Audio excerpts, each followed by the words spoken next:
Throughout history, spirituality and religion have played a significant role in shaping human societies, influencing morals, laws, and culture. At their best, these systems provide comfort, community, and a sense of purpose.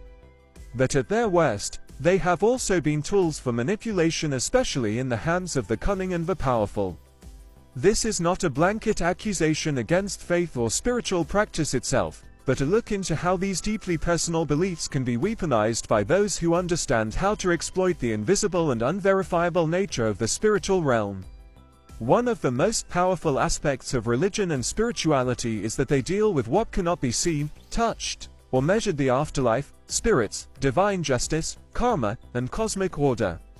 These concepts fall outside the domain of science and logic. Because of this, they are untestable, unprovable, and open to interpretation. And therein lies the opportunity for manipulation. The wise, those who understand human psychology and social structures, can use this ambiguity to their advantage. If someone claims to have special access to the divine or spiritual insight, how can you prove them wrong? You can't. There are no instruments to measure the soul, no way to record the afterlife, no data set to confirm whether a prophecy is truly from a higher power or just cleverly worded nonsense.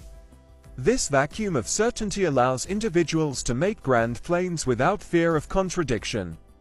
And when you combine that with a fearful or desperate population, you have the perfect recipe for control. Fear, especially, is a key component.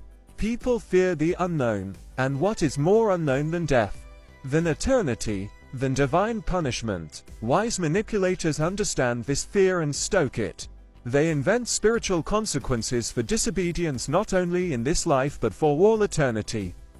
They warn of curses, damnation, spiritual pollution, or karmic retribution.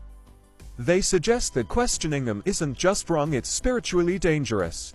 The fear of cosmic punishment is often more powerful than legal consequences, because it's eternal, invisible, and all-encompassing.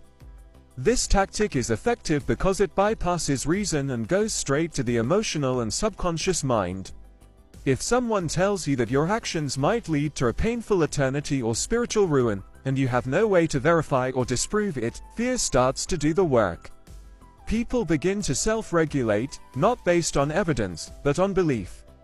Some even draw comparisons between the spiritual world and the living world to make their claims more believable. Just as there are laws in nature, they'll say, there are laws in the spirit. Or, just as you reap what you sow in the fields, so you will reap what you sow in your soul. These parallels are poetic and persuasive, but they don't prove anything. They're analogies, not evidence.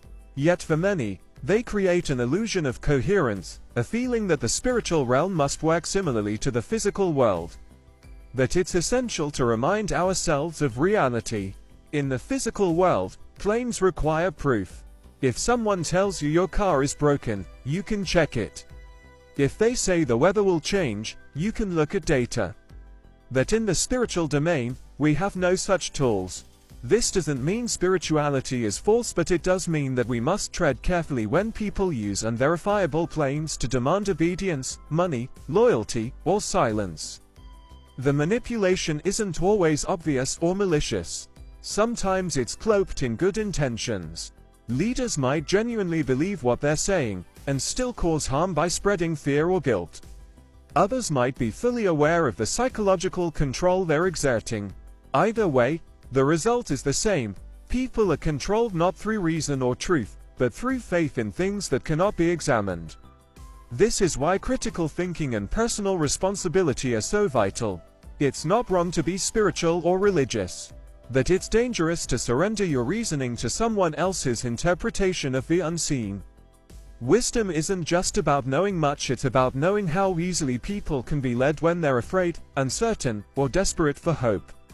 So ask questions. Think critically. Remember that the burden of proof always lies with the one making the claim, even if they speak with spiritual authority.